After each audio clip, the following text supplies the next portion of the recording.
Everyone, this is me Pratyush and this is your amazing channel cracking BSc chem. आज हम लोग क्या पढ़ने वाले? आज हम लोग पढ़ेंगे बच्चों सॉल्युबिलिटी और सॉल्युबिलिटी प्रोडक्ट के बारे में। ठीक है, तो आई होप आप लोग अच्छे से यही जानने आए हो। तो बिना कुछ इधर उधर की बकवास की डायरेक्ट वीडियो को स्टार्ट करते हैं ताकि आप लोग को भी बहुत अच्छे से समझ आए। ठीक है, पहले हम लोग को ये जान लेना चाहिए कि देखो, इतनी बात ध्यान रखना, सॉल्युबिलिटी की बात कर रहे हैं तो सॉल्युबिलिटी का मतलब या तो सॉल्युबल सॉल्ट होंगे या तो इनसॉल्युबल होंगे।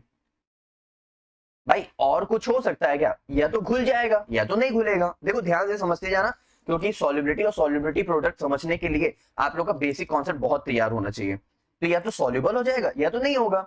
तो सॉल्युबल कुछ हाईली सॉल्युबल्स होते हैं, कुछ लेस सॉल्युबल होते हैं। लेस सॉल्युबल, अब देखो यहाँ पे एक टर्म ध्यान रखना। देखो अगर सॉल्युबल है तो है, नहीं है तो नहीं है। ये टर्म जो है ना वो इनऑर्गेनिक केमिस्ट्री का है।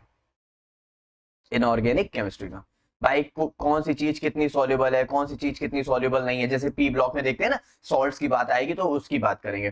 ठीक है, लेकिन अब यहाँ पे बात करते हैं किसकी? फिजिकल केमिस्ट्री की बात कर रहे हैं। तो फिजिकल में भाई एक्सपेरिमेंटल चलता है, यानी न्यूमेरिकल वैल्यू चलती है। तो यानी ये बताया जाता है कोई चीज कितनी सॉल्युबल है। मान लेते हैं, सपोज कर लेते हैं कि जैसे AgCl प्रेसिपिटेट बनाता है। ठीक है, कितना बनाता है, कितना सॉल्युबल फिर हो रहा होगा। तो ये सब क्वांटिटी जो मेजर करेगा वो हमारा फिजिकल केमिस्ट्री करता है। कुछ कॉन्सेप्ट पकड़ में आ रहा है? ठीक है, तो हाईली सॉल्युबल जैसे बात कर लेते हैं, आर मतलब जितने भी ऑल नाइट्रेट्स होते हैं वो जनरली क्या होते हैं? मोस्टली सॉल्युबल, हाईली सॉल्युबल होते हैं। अच्छा, सॉल्युबल की बात करें तो most salts are soluble just like alkali metals.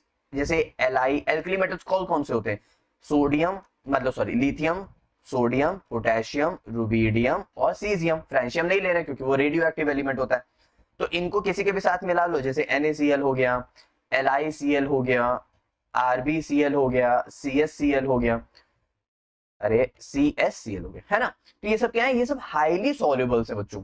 तो ये तो इनकी हम बात नहीं करेंगे, हम बात कर रहे हैं यहाँ पे वीक इलेक्ट्रोलाइट की।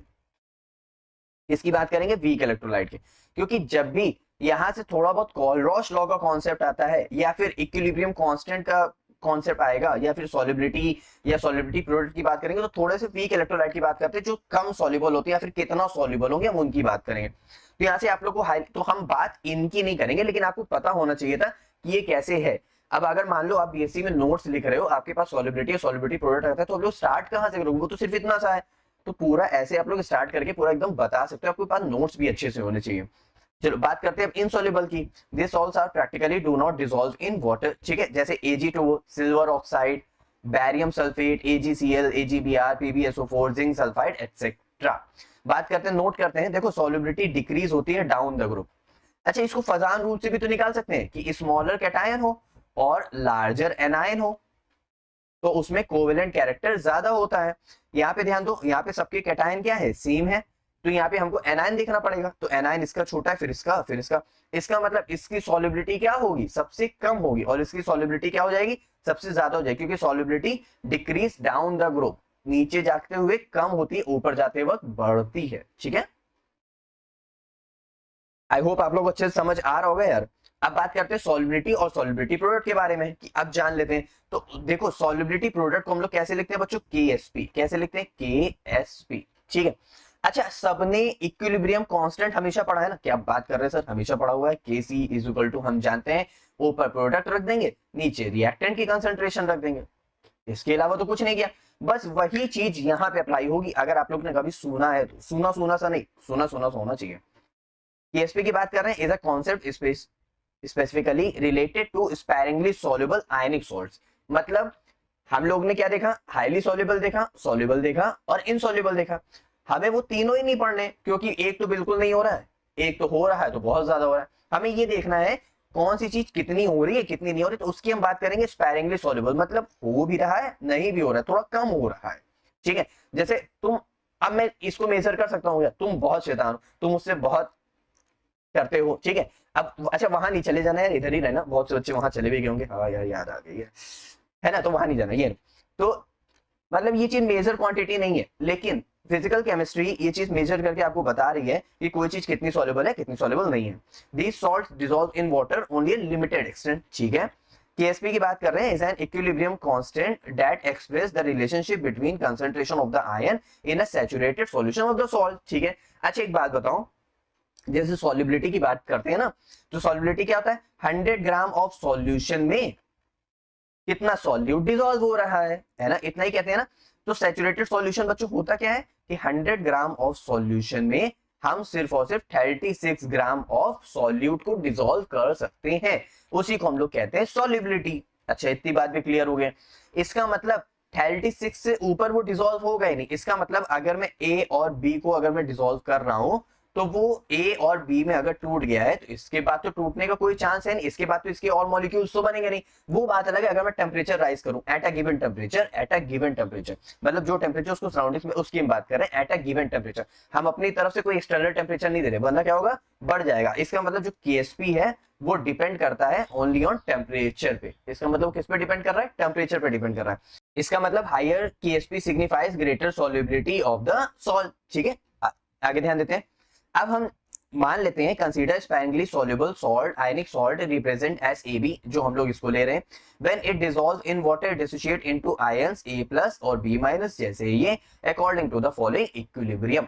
देखो ये सब मैं कह रहा हूं ना, ये सब समझने के लिए बहुत इजी है, लेकिन लिखने में थोड़ा सा मुश्किल होती है क्योंकि हमें प्रॉपर नोट्स नहीं मिलते हैं। अब एग्जाम में अगर मान लेते हैं ये 7.5 मार्क्स का, 5 मार्क्स का अगर कुछ आंसर आ जाता है तो आपके पास लिखने के लिए कुछ कंटेंट होना चाहिए ना, आपको नॉलेज है, अब आप लिख नहीं पा रहे हो क्योंकि उतने वर्ड्स नहीं आ रहे, वो इसलिए। ठीक है, अब इसके इक्विलिब्रियम की बात करते हैं, तो कैसे AB है वो AB A+ B- में टूट गया। इसका K कांस्टेंट अगर हम लिखेंगे KC, तो ये दिस एंड दिस लिख देंगे। ठीक है, अब ये KAB आ गया, A+ आ गया, मैंने AB को इधर शिफ्ट कर दिया है। ठीक है, अब ये AB जो था क्या, वो क्या था, वो स्पैरिंगली सॉल्ट तो था, और स्पैरिंगली सॉल्ट वो किसका था, वो KSP प्रोडक्ट का ही तो था, तो मैंने यहाँ पे सॉल्युबिलिटी प्रोडक्ट लिख दिया।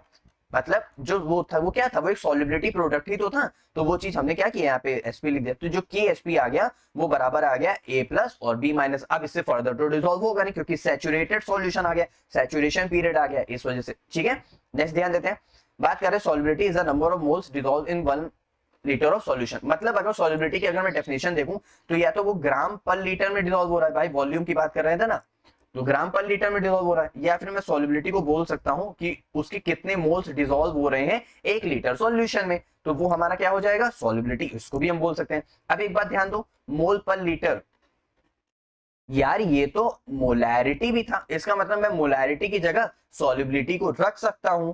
तो solubility is the number of moles dissolve in 1 litre solution, जैसे ये। ठीक है, suppose the type of solution, अब मैं मान लेता हूं कि मेरे पास 1:1 रेशियो टाइप का सॉल्यूशन है, आप 1:2 भी कर सकते हैं या फिर 2:1 भी कर सकते हैं। 2:1 कौन होगा, Ag2O। ठीक है, 1:2 कौन होगा, PbCl2। ठीक है, या फिर MgCl2, इस तरह। अब 1:1 की बात कर रहे हैं तो कौन हो सकता है, AgCl हो सकता है, BaSO4 हो सकता है, तो AgBr भी तो हो सकता है। तो 1:1 वाले जितने भी होंगे वो सब हमारे हो जाएंगे।